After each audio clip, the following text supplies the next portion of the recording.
Can you explain maybe for the audience what's the difference between guard and center? Of course, you got to snap the ball and all that, but in terms of footwork and everything like that, what's the big difference in the transition of moving back and forth between guard and center?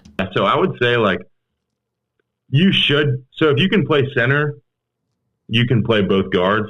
If you can play guard, that doesn't mean you can play center.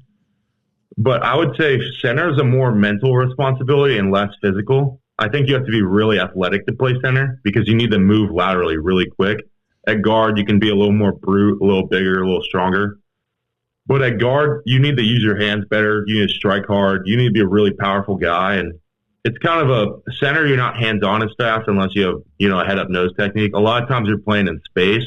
Guard, everything moves just a little bit quicker. So I think just kind of adjusting to that.